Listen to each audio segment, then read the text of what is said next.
coming. I feel very honored to be here in your august presence. The talk today, as you can see, is about emergencies when you can't reach your vet, which is always when it seems to happen. You have an emergency at Friday night at 11 p.m. or so, you know what they do this. They're psychic and they know that they want to take years off your life. But to avoid this guy, who knows who this is? How many people recognize this? Really? No. Wow, I'm really old. I can't remember the name. This is the black rabbit of Inlay. Yeah. Oh. The rabbit god of death. Right. Okay. So you don't want the black rabbit visiting you. Hopefully, some of the tips I can give you here might help stave off the black rabbit and have him come when he's more welcome, which is never. But anyway, all right, so let's see what happens if I scroll this. Okay. Sorry the slides aren't full screen, but we had some technical difficulties. First off, nothing I'm saying here is meant to replace your veterinarian. If you can get to your vet, you must get to your vet because you could do more harm than good. If there are problems that if you don't deal with it, your bunny's going to die anyway, then okay, then we may have to do some of these procedures. And some of the procedures I'm going to describe, probably once, if you're interested in this kind of thing, you should talk these over with your vet so you can get walked through things like giving sub-Q fluids, safely taking your bunny's temperature. I'll show you how to do the bunny Heimlich. I hope you never have to do it. But this was something I did off the top of my head probably 20 years ago, and it kind of exploded, and now it's online, and sometimes people demonstrate it right and sometimes wrong, but we'll see what we can do. All right, so let's see what we can do. I don't think the clickings are going to work. These are just going to come up. Okay, so here's Pancake. You recognize him? Pancake! Pancake is a splay-leg bunny who sometimes gets himself into ridiculous situations. He's fine. He flipped himself underneath the vacuum cleaner and just sort of sat there and waited for our help. So this isn't a terrible emergency, but the kinds of things I'm going to just cover that this is by far not a complete list, but acute onset of infection. Eye injuries sometimes happen. Rabbits are just cute furry animals wrapped around a problematic intestine, so there's those. Sudden onset of head tilt, respiratory distress, and wounds or trauma or even broken bones. Hopefully not something too serious. Okay. This requires a gentle touch. So first off, most of you already can recognize the signs of when your bunny's not feeling well. They're lethargic, they're sitting in an unusual place. Even if you offer them freshly nipped herbs or a treat, they don't want them. I have noticed that when a rabbit's feeling poorly, they're more likely to turn down icky, bad-for-you treats, like a little bit of banana. They're more likely to want fresh herbs. So if you just nip the edge of a fresh herb, basil or something you know they like, try that. If they're turning it down, you may have a problem. Intestinal problems, oftentimes the bunny will act normal, except they'll be grooming their flanks and grooming their tummy, like this hurts and they want to get it better and this is the best they can do. If you hear the bunny sitting there lethargic, eyes half-masked, and you hear loud tooth crunching, not the little slow churring that's like purring, that's a happy sound, but crunch that you can like hear from the other side of the room, that's a bad one. How many people here know how to safely take a bunny's temperature? Handful of people. Everyone needs to learn to do this. This is the most critical thing you can do. Have your vet teach you how before you need to do it. Because the body temperature alone can tell you more than almost anything else. Normal temperature, you probably know, 101 to 103 Fahrenheit. Anything below 100 is a big red flag, and anything higher than about 104 is a big red flag. I don't like it when I see 103. That can indicate stress, but if the bunny's not been stressed, consider it a flag. A few of the things you should know in advance: always know your bunny's weight if you possibly can. If you have if you can get a baby scale, you can get pretty decent ones on Amazon to get a good weight when the bunny is feeling bad. Because if you're going to be getting medications, you have to give the proper dose. I prefer to use the metric system because it's way easy to calculate things. So try and learn that if you can. Your vet probably deals in that too. You'll learn how to take the bunny's temperature. It's also a good idea to invest in a sort of decent stethoscope and practice with it. Listen to the bunny's breathing, listen to the heart rate up high on the chest. And if you're listening for gut sounds, practice by putting the stethoscope against the bunny when they're feeling good. And you'll start hearing the little blip, blip, bork, bork, bork, little noises. That's a happy gut. And you'll be able to distinguish that from the absolute silence that is very scary. Also, when you feel like your bunny is not feeling well, leave a message for the vet so they can get back to you, coach you on what's going on. Hopefully they'll get in touch with you and be able to take it from there. All right. Okay, so this is what I just said. You should be able to take the temperature, listen for gut sounds, also learn how to give sub-Q fluids. Your vet can teach you how to do that. You should be able, by the end of this talk, to know what to do to disinfect a wound and stabilize injuries, and also how to give pain medications. Don't do any of this without consulting your vet. There are lots of medications that are contraindicated in certain conditions, and you don't want to make things worse. All right. Okay, one at a time. Safely taking a bunny's temperature.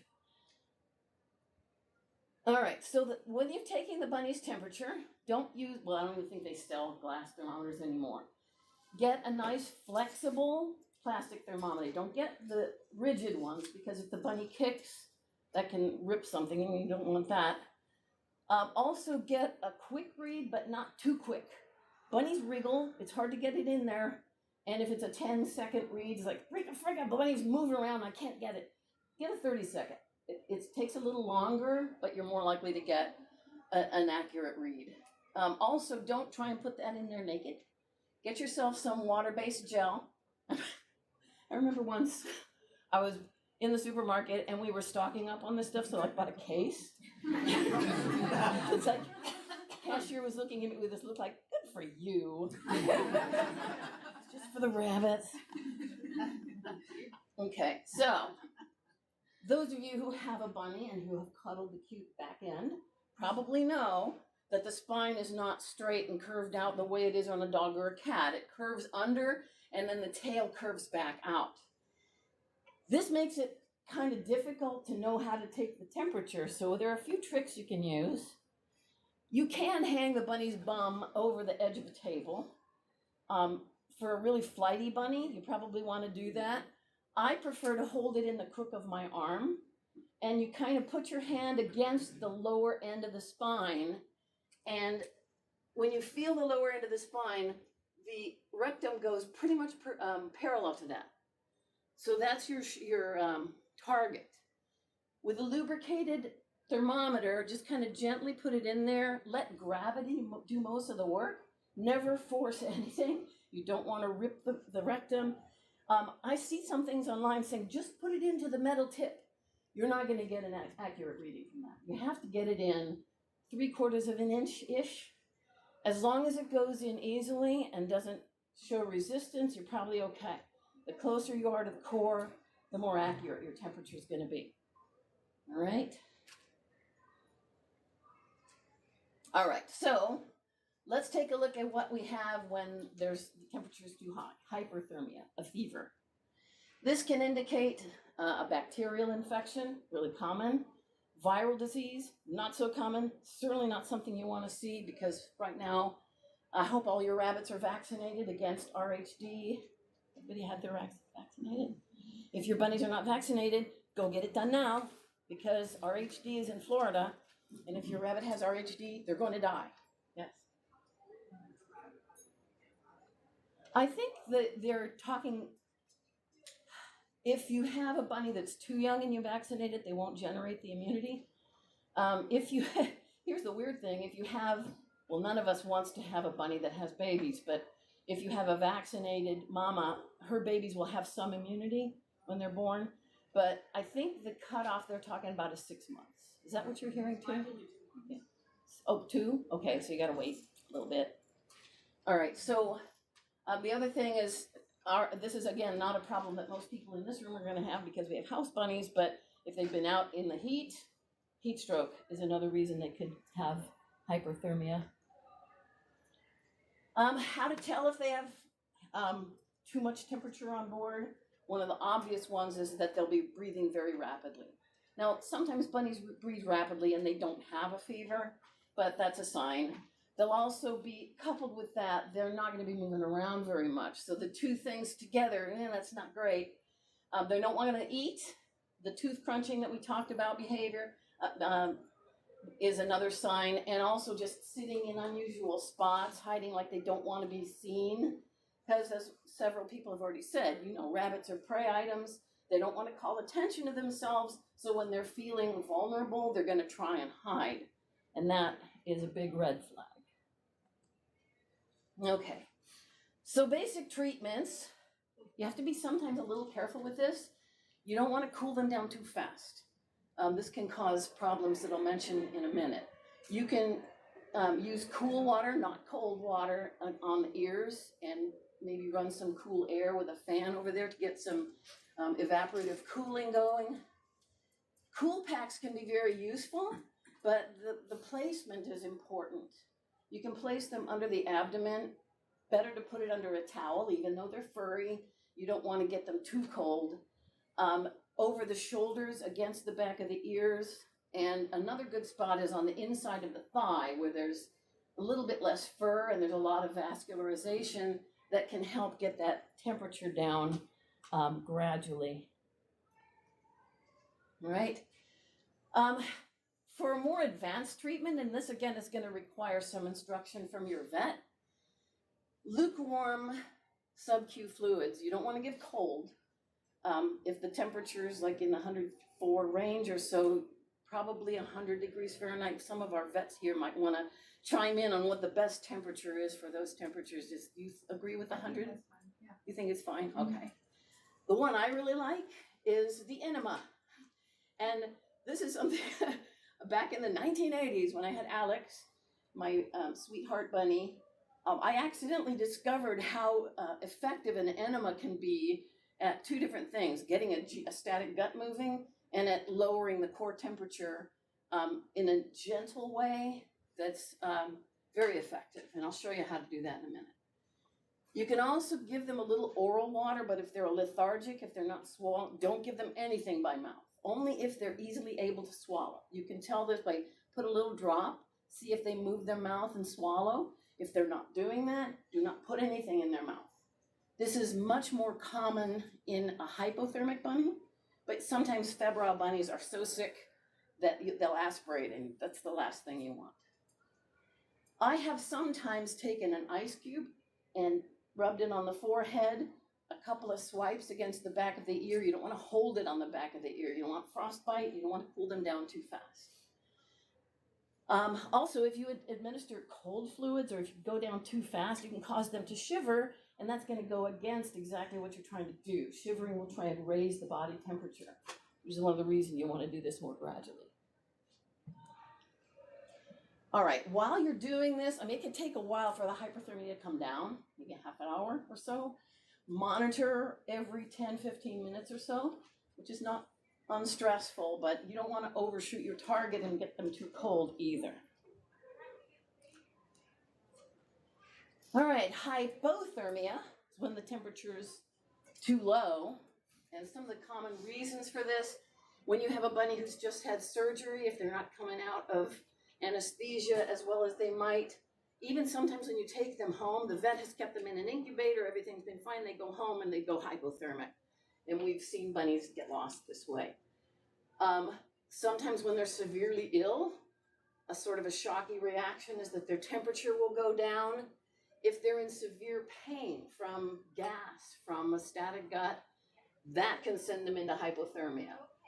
In the late stages of an infection, when they're going to septic shock, their metabolism kind of is shutting down, they can go into hypothermia. Dehydrated rabbits also can be hypothermic. And again, if this is not a problem, especially in Florida, but environmental exposure to cold, if it's really extreme, can make a rabbit go too low. Oops, got it. This is tricky. All right, again, these are kind of similar signs to what you see with a fever. they're lethargic, they're inappetent, and a really hypothermic bunny, sometimes I've heard people use the term floppy bunny syndrome. Have you heard that? It means nothing to me. Floppy bunny syndrome is when you pick up a bunny and they're bleh, and people treat that as if it's a disease. It's not a disease, it's a symptom. And a really hypothermic bunny will often be like that. You'll pick them up and they're just ragdoll. That is really severe, and you need to get on that immediately. Don't wait for anything. Take the temperature first. They tend to breathe more shallowly, if that's a word. They might be shivering if they haven't gone into complete surrender to the position. They'll be sitting in a hunched posture, sometimes with the fur a little bit fluffed out. The mucous membranes, especially the gums, may be pale, so take a look at those. And those can all be hints that might be something wrong, but really the only way to know is to take the temperature. All right, one thing to note, a lot of people, the hypothermic bunny, well, they're sick, let me give them some medication. First thing you do is want to squirt something in the mouth. Don't do this. Number one, they may not be able to swallow. Number two, medications are not going to be properly absorbed and metabolized if the body temperature is too low.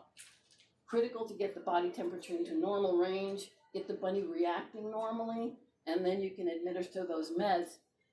If you do that when they can't swallow, obviously you have a risk of aspiration, and that could be really bad. All right.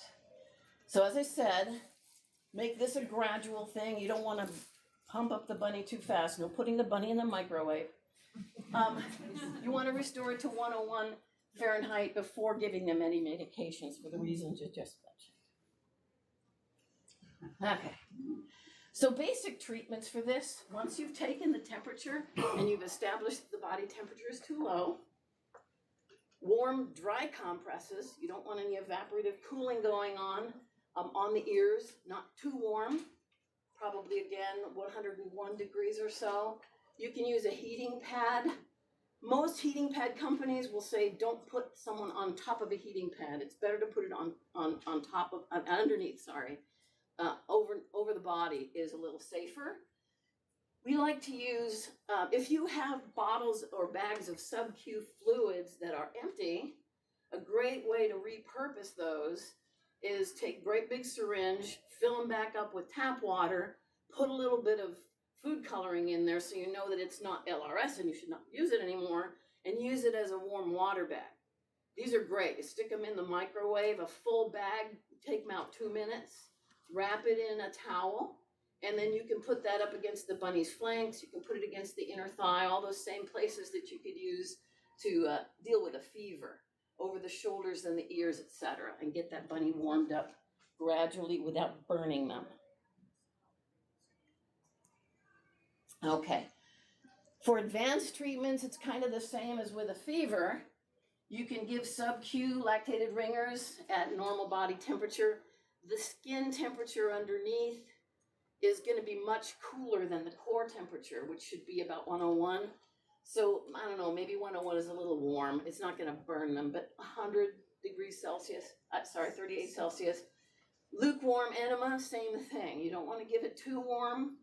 I found that 101 seems to be safe. I've never had a bunny had an adverse reaction to that.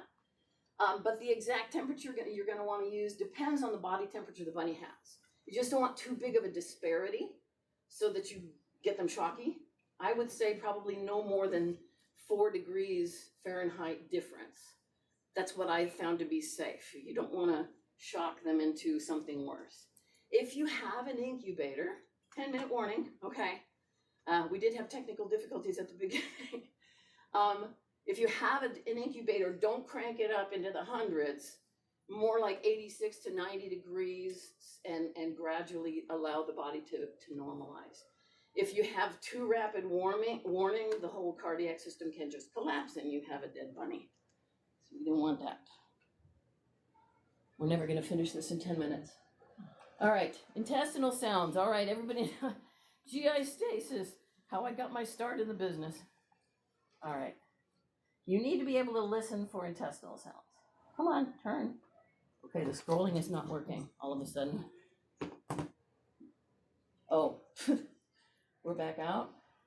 Thank you. What did I do?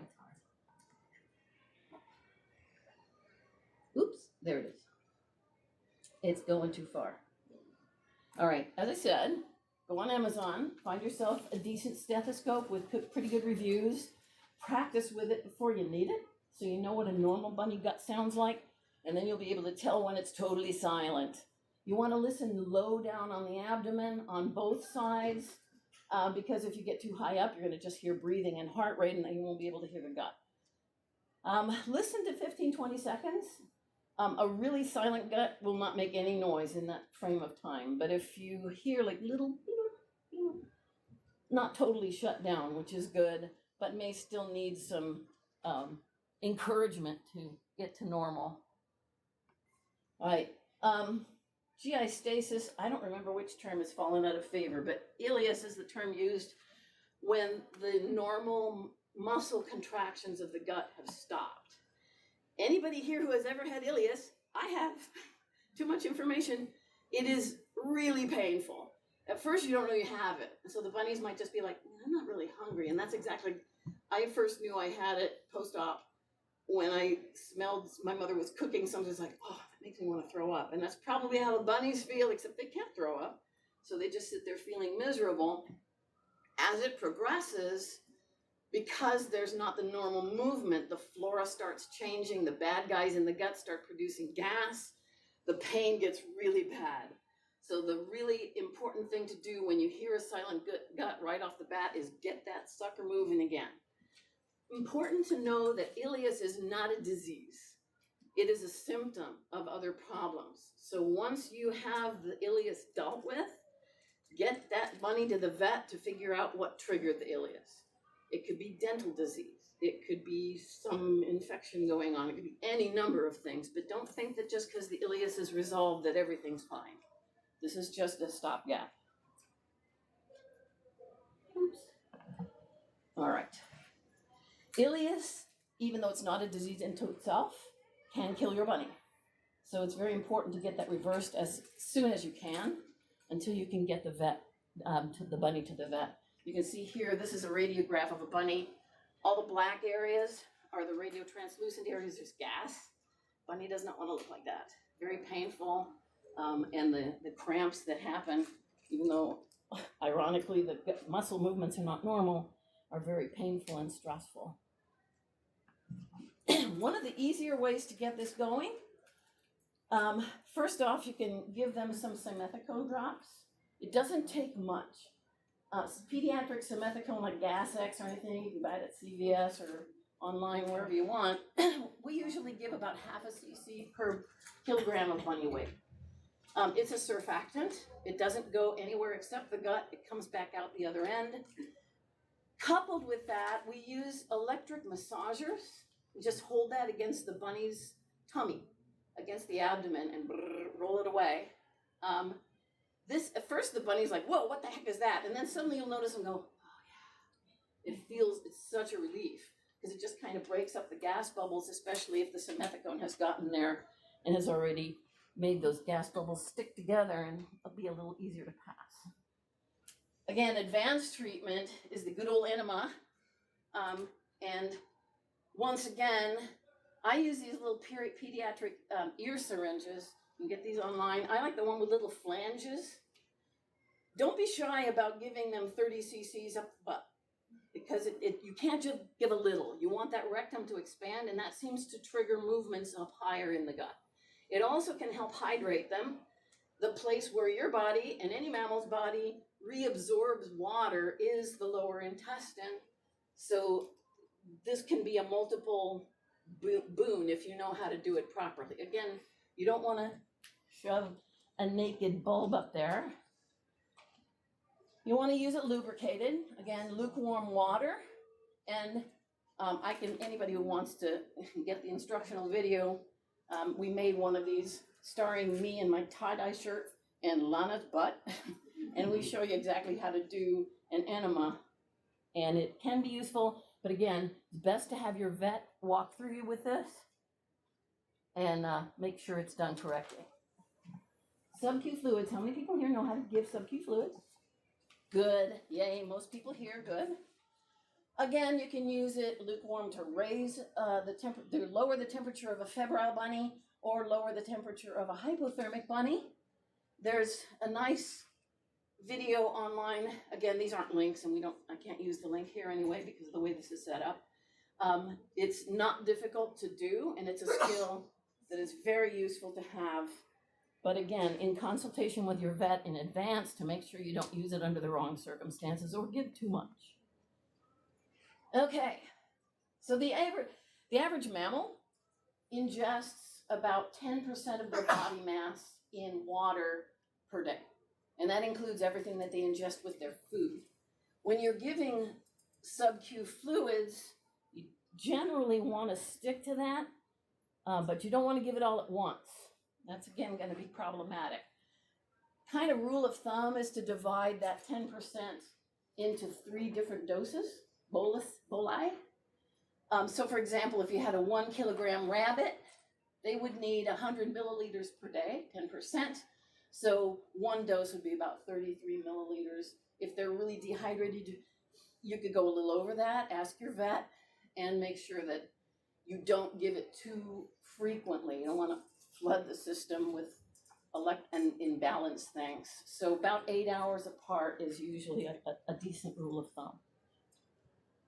Okay. Third thing, disinfecting, stabilizing wounds. You can yell at me when I've hit the 10-minute mark. This is something everyone wants to have in their medicine cabinet for bunny emergencies, povidone iodine. You don't want to give it full strength. It works better if you dilute it in clean, preferably filtered water to kind of the color of weak tea. If you have decent trimmers or scissors, trim the fur away from the wound area and clean well with clean gauze, which again is something you want to have in your emergency kit. Just a sleeve of gauze sponges. You can get them on Amazon or wherever. Keep the wound clean and dry. Cover it if possible. I'll show you a few options for that. Just until you can get to the vet for assessment. All right, so using this gauze, a good thing to have on hand, and again, is a package of Telfa pads. A lot of Band-Aids have Telfa, it's the non-stick stuff, so cut to the size, put it on there, and then what I like to use, there are several different options again. Whatever doesn't stick too hard. You can use, Tegaderm doesn't breathe. It's a plastic covering, but if it's on fur, there's going to be side ventilation that will be okay. I like paper tape because it's easy to take off and it's not going to rip out the fur. Hypofix is another little good deal that sticks really well to fur and feathers, by the way, but it's not going to cause trauma when you remove it. And just, that's how to adhere the Telfa.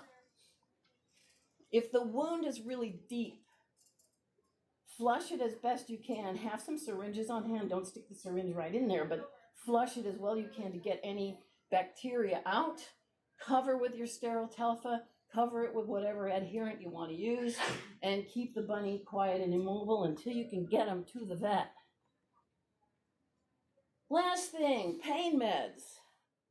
All right, again, this is something you don't want to do cold. You need to consult your vet, ask what's okay and what's not okay when you can't talk to them directly. So here are some of the potential emergencies that we mentioned before. We'll deal with this one first, acute affection.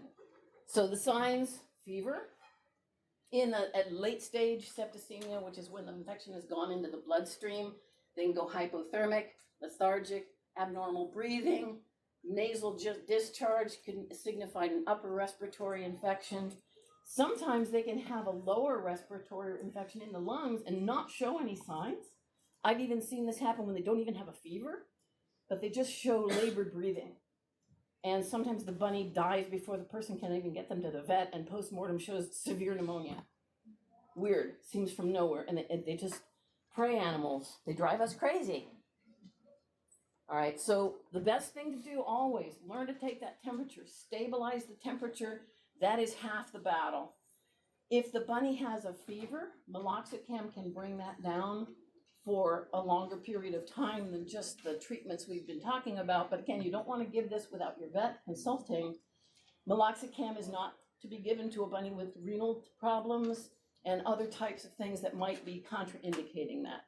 It's really important to diagnose and treat the problem and get it under control because, again, this is just a symptom. And if it's very severe, if the bunny's not coming around, better than nothing to get the bunny to an emergency vet just for stabilization until you can get them to your regular bunny vet. All right, eye injuries. These are not common, but they happen, and they're very scary when they do happen. You want to have some sterile eye wash on hand, preferably warm it up gently in like a little boiler to flush the eye and make sure there's no foreign objects in there anymore. Don't use ointments or creams. If the cornea is breached, you don't want to get creams or ointments in there to cause problems. Again, pain medication is great if you have done so, if you've cleared that with your vet. There are some great eye drop, fluoroprofen. Oh, that one stings like crazy. There are better ones. Diclofenac is better, right? Have you used those? No. Okay. Okay, but the ophthalmic drops, but not ointments, can help give relief. Don't give up on an eye injury. Sometimes people won't notice an eye injury until the whole cornea is clouded over. That doesn't mean the cornea is dead or anything. It means that it's full of fluid. It's edematous. It has edema. This is a picture, and this was supposed to be stepwise. It didn't show up this way. This was one of our jackrabbits. Rain ran into something. Jackrabbits are not good to have as confined animals, trust me. These are just rescues. But her eye looked worse than that. It looked like a cauliflower. The cornea was completely, and it was like, we got to enucleate. No. We had a great veterinary ophthalmologist who prescribed EDTA, which is ethylene diamine tetraacetic acid. Say that fast 4 times. And that carries medications across the cornea. And after treatment, her eye was completely back to normal. So don't give up right away, even though it's painful. Treatment can be very rewarding of eye injuries. All right, intestinal distress. Okay. I'll just give a quick mention to true diarrhea, because it's not, a lot of people refer to loose stools in rabbits as diarrhea all the time. It's not. Diarrhea is loose fecal matter. What we usually see in rabbits is loose cecal matter. And you know the difference, right? The intestines produce the little cocoa puffs that have already been through once. The cecum, that big sac that branches off at the junction between the large and small intestine, is where the cecotropes are. And if you have some event that causes, even stress can cause very short-term runny cecotropes, the mushy ones. There's so many different things that can cause problems with the cecum. And I'm not talking like a pudgy bunny that sits on their cecotropes and squashes them. We've all seen that. But true liquid cecotropes are not the same as true severe diarrhea. I've never seen true diarrhea in an adult rabbit, maybe because I don't have enough experience, but you do see it in babies. Some of you who are into rescue may have babies that show this true diarrhea. And that's usually what, in my experience, due to intestinal bacteria because of human handling. They are, especially wild rabbits, exquisitely sensitive to E. coli that we have all over us. And this is going to freak out the vets in the room. But if you have a baby bunny that has this condition, one, we've used Imodium to stop the diarrhea in its tracks because dehydration is really what kills. And then we give them oral ciprofloxacin, which everybody's like, no, their cartilage is going to explode. I've never seen that. The research that was done on quinolones and cartilage damage has been done in dogs. Apparently there's a strong genetic link about whether the quinolones harm your cartilage or not. And if the bunny's going to die anyway, kill those E. coli. They're usually very sensitive to ciprofloxacin. Don't give Baytril. Baytril has to go through the liver to be metabolized into Cipro, which is the active form. Throw Cipro straight down into the lumen of the gut, and it will handle this bacteria much faster than Baytril will. Monitor the body temperature. Get the bunny to the vet to make sure what's going on, if the bunny's still with us. Okay. All right, as I said, It's very fast death in infants or juveniles, oftentimes caused by E. coli. Sometimes can be caused by coccidiosis, which is our little, whatever the heck it is now. I think it's been reclassified several times. It's a protist. Baycox works really well. Some of the sulfas, like permethylene sulfa, if you use them in concert with them, and basic supportive care, fluids, etc., can get them through the crisis until you get them to the vet. All right. Has anybody here ever had bunny in gastric bloat? Allison has. It's awful. Did your bunny make it?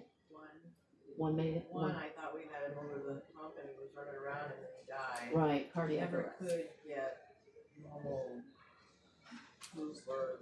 Right. And then I've had more make it than not. Well, that's good. Must catch it early. Good for you. A gastric blockage, i.e. a blockage of the stomach, is much more dangerous than an intestinal blockage. Intestinal blockages you can usually handle with sub-Q fluids, lactulose, which is an osmotic laxative to bring water into the gut. But a gastric bloat, yeah. So I've been cautioned on the enema front that you have to be super careful depending on what could potentially be going on with the animals. With an enema or with the gut motility drugs? Doing an enema. I've never done a gut motility. I have not ever had, I mean, the enema doesn't go very high up in the gut. So unless your blockage is in the rectum, So which is it should never be a problem. not, I mean, I don't see how it could be a problem. I could be wrong. I would want to know what the rationale is for not using an enema. I mean, it's not going to go up to the stomach. Possibly, or stressing the rabbit when they're already like on the edge. You don't want to like ruin everything. Okay. So I would think, yeah, those could be reasons to avoid doing it. In a gastric bloat, the problem is oftentimes, this is bizarre how it develops and nobody's really sure. Sometimes a tiny little piece of food can plug the exit to the stomach. I didn't put up, let me see if there's a diagram here. I forgot. Yeah, here we go. All right, so this is a human stomach, but bear with me. There's two. This is your esophagus. Food goes down. Here's the cardiac sphincter, named so because it's closer to your heart. There's a stomach, and then as contents leave, it goes through the pyloric sphincter. This is where the problem happens. In a rabbit, the small intestine takes this really sharp turn, and if there's too much gas in the stomach, sometimes the stomach can press that shut. Mary Cotter and Gil Stanzioni up in New York discovered that if they found a bunny in incipient bloat really, really soon, when they felt a little bit of disturbance, if they turn it on the left side, the stomach hangs down and can release that pinch. Doesn't always work. Sometimes the stomach's already expanded too far, but it's something to try. And when you've got that bunny, I can't tell right from left. My father couldn't either. Other left. You just kind of punch the stomach a little bit just to let it wiggle. And sometimes that can offer relief. This is a severe problem. A lot of bunnies don't make it, but I'm trying to offer some possible solutions. So this is what it is here. This is more of a normal radiograph. When you've got a stomach filled with food and fluids, and it's just filling up the whole abdomen. A little bit of gas, but nothing's getting back there. This is what it's going to look like when you have a gastric bloat. All right, in the early stage, again, the bunny's going to just kind of act restless and nervous, like, oh, there's something really bad going on in my tummy. And they'll be licking their flanks, as I mentioned before. At the middle stage, you'll start to see the abdomen start to swell. And when it's in late stage, it's like rock hard. It's like a watermelon, and usually that's too late. The vet will pass a nasogastric tube, try and pull out some of the fluid. That can relieve the pressure, but sometimes, as you already said, the bunny will die anyway because there's already been damage done to the intestine. The heart just fails. So if you see early signs, try and do those. It's hard to tell if it's really bloat until you really see the bloating. But deal with the abdomen if you see a bunny licking flanks. All right, head tilt. Anybody does wry neck, head tilt, it's all common names. Many causes, inner ear infection, sometimes the parasite encephalidozoan caniculi. if the bunny presents very quickly, sometimes quick treatment will resolve it. It's almost as if it's a really severe, quick bacterial infection, that means that the bacteria are growing and dividing very quickly. So if you blast them with antibiotics, they die very quickly. Because usually the antibiotics will kill them when they're reproducing. Depends on the antibiotic. Has to be done quickly. So get them to the vet as soon as possible. Very rare brain lesion trauma can lead to head tilt, and it's going to be difficult to treat, but the physical therapy can work. If your bunny is showing a head tilt, try and confine them to a padded area, especially if they're rolling. If it's really bad and the eye keeps hitting the ground, get a piece of telfa, put it over that down eye, and adhere it with some of those things I mentioned before, just to protect the eye. Use the telfa to make sure if the eyelids come open that the cornea is not going to be damaged. Whoops, too fast. I don't like this. Okay. My fingers, I have carpal tunnel, so I don't have very good hand. Let's try my left hand. Okay, respiratory distress. This is the worst. When suddenly your bunny sitting there with a nose in the air going, trying to breathe, and they can't. This can signify pneumonia. It sometimes can mean that they've aspirated something, and it's an extreme emergency. If you possibly can look into the mouth, look for obstructions, do that. If the bunny has aspirated food or liquid, don't turn the bunny over. That's the worst thing you could do. It's going to be going down farther. Keep the head low so that gravity will help that whatever it is come rolling back down the right way. Keep the nose down. And here's where we go into the bunny Heimlich. This is a last ditch maneuver. I did this when I had a partly disabled bunny. It was the worst. I came out into the living room and there was Griffin with his nose stuck in the water bowl, completely passed out. It's like, oh my God, he's dead. I picked him up. I had no idea what to do. And I just grabbed him. You have to hold him like this so the neck and the back are totally stable. And Griffin was much bigger than this. So I don't know how he survived this, but you lift him up and go like that. And the organs push, just like with a human, and whatever it is comes out of there. And he's like, oh, thank you. And he started eating again, right away. Like John Belushi as Elizabeth Taylor. You guys just aged yourself when you laughed. You can do this with a baby too. Again, this is mostly for you guys who rescue wild babies.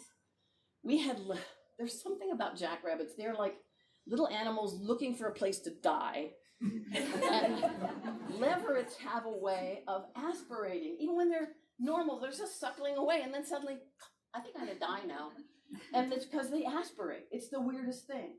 And with a baby, you just take the whole body. And this happened to me. My husband's over there reading the paper. It's like, Kevin, he just died. It's like, do the Heimlich. Ah, whoosh. It's like,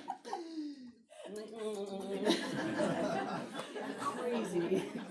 So yeah, don't give up if they stop breathing. At least try. If they're not breathing, they're gonna die anyway. So hey, there is a YouTube video. It's of me, weird enough, years and years ago doing that. So if you want to see another demonstration, but get a little toy bunny and practice. I'm waiting for someone to invent the bunny Heimlich tube so that you can put them in it and just do that without breaking their back. Get on that, inventors. Shark Tank. All right. Okay. If there is a sign of obstruction, per acute just means really fast onset. It's possible that they have an acute respiratory infection that they've been cooking it for a while and all of a sudden it just reaches that critical stage. If you have a nebulizer, use it. If you don't have a nebulizer, I like to have them on hand. And believe it or not, we even have an oxygen concentrator. You can get refurbished ones for $150. If you have a lot of rabbits, you run it like once a month to keep it going and keep the diaphragms nice and flexible.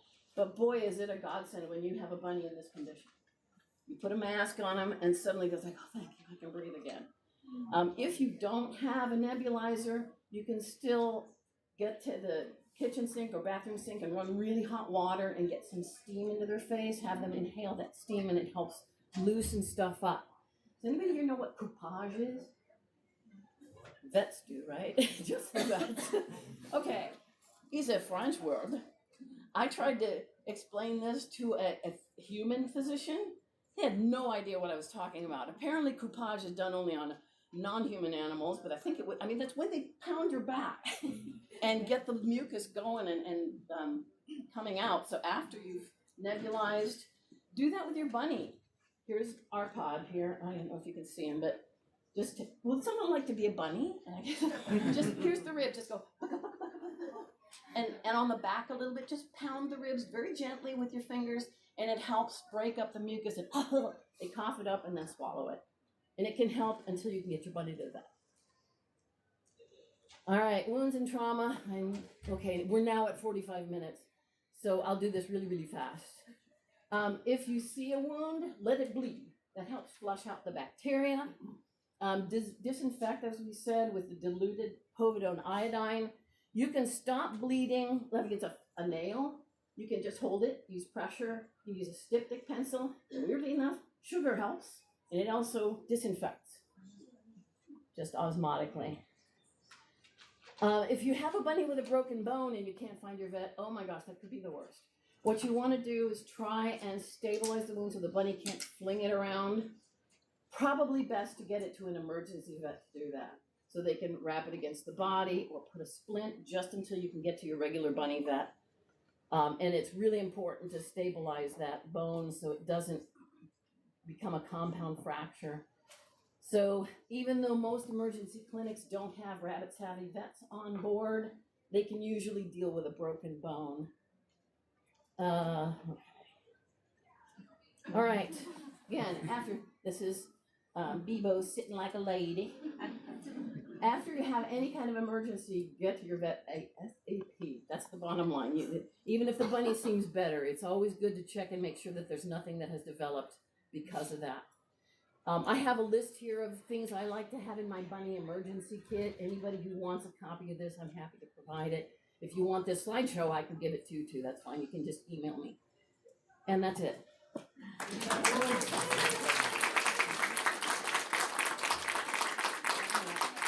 So do we have time for questions?